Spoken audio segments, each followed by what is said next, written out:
നമസ്കാരം, ഋഷിഭക്തം ചാനലിലേക്ക് ഏവർക്കും ഹൃദ്യമായ സ്വാഗതം.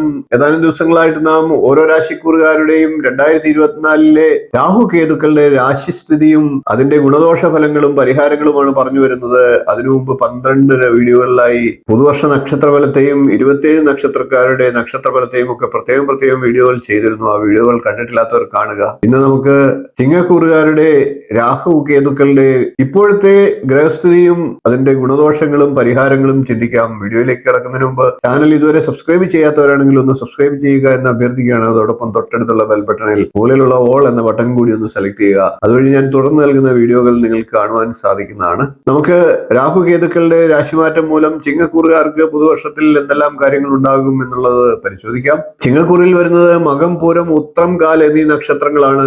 രാഹു അഷ്ടമക്കൂറിലാണ് സഞ്ചരിക്കുന്നത്. കേതു 2ാം ഭാവത്തിലാണ്. രാഹുവിന്റെ സ്ഥിതി മൂലം അതുകൊണ്ട് തന്നെ വിവാദങ്ങളിലൊക്കെ പെടാനുള്ള സാഹചര്യമുണ്ട്. കേസ്, വഴക്ക്, അപവാദങ്ങൾ എന്നിവയ്ക്കൊക്കെ സാഹചര്യമുണ്ട്. വീട് മാറി ശയിക്കേണ്ടതായിട്ടുള്ള ആവശ്യങ്ങളും വന്നേക്കാം. ക്രിമിനൽ കേസുകളിലൊക്കെ പെട്ടുപോകാനുള്ള സാഹചര്യങ്ങളുണ്ട്. അത്തരം സന്ദർഭങ്ങളൊക്കെ പരമാവധി ഒഴിവാക്കുക. സമരവീര്യമൊക്കെ വളരെ കരുതലോടുകൂടി സ്വഭാവത്തിൽ ആലോചിച്ച് മുന്നോട്ട് പോവുക. ഉപവാസങ്ങളൊക്കെ എടുക്കുന്നത് ശരീരത്തിന് ഗുണം ചെയ്യുന്ന അവസ്ഥയാണ്. സമരവീര്യമൊക്കെ ശാന്തമായി ചിന്തിച്ച് മുന്നേറുക. എല്ലാ കാര്യങ്ങളിലും ഭയം നിഴലിക്കാനുള്ള സാഹചര്യമുണ്ട്. കാര്യവിഘ്നങ്ങളും പ്രതീക്ഷിക്കേണ്ട സമയമാണ്.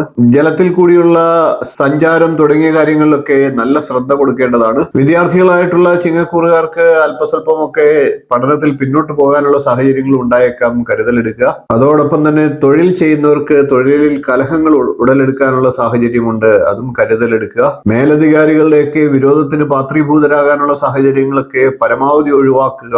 ദാമ്പത്യ അനൈക്യം മൂലം വിരഹമോ വേർപാടോ പ്രശ്നങ്ങളോ ഒക്കെ ഉണ്ടായേക്കാം. കൂടാതെ ധനനഷ്ടം ഉണ്ടാകാനുള്ള സാഹചര്യമുണ്ട്. എല്ലാ കാര്യങ്ങൾക്കും കാര്യാലോചനകളിലൊക്കെ ഒരു മങ്ങലേൽക്കാനുള്ള സാഹചര്യവുമുണ്ട്. അങ്ങനെയുള്ള കാര്യങ്ങളൊക്കെ ആലോചനാ ശേഷിയോടുകൂടി പ്രാവർത്തികമാക്കുക.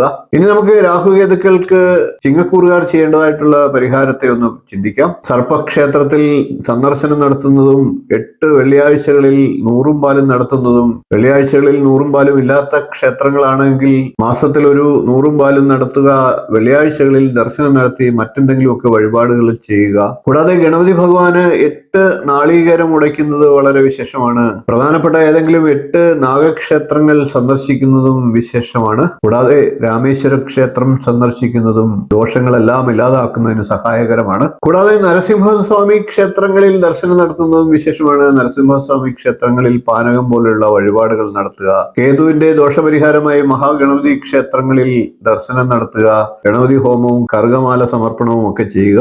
മാതാവിന്റെ മൂലകുടുംബത്തിൽ സന്ദർശനം നടത്തി വിളക്ക് കൊളുത്തുക, മാല സമർപ്പിക്കുക, പുഷ്പഹാരം സമർപ്പിക്കുക. കൂടാതെ ശ്രീകൃഷ്ണസ്വാമി ക്ഷേത്രത്തിൽ സന്ദർശനം നടത്തി അവൽ, ശർക്കര, തേങ്ങ തുടങ്ങിയ ദ്രവ്യങ്ങൾ സമർപ്പിക്കുക. ഇത്രയും കാര്യങ്ങളാണ് ചിങ്ങക്കൂറുകാർ ദോഷശാന്തിക്കായിട്ട് 2024 ചെയ്യേണ്ടത്.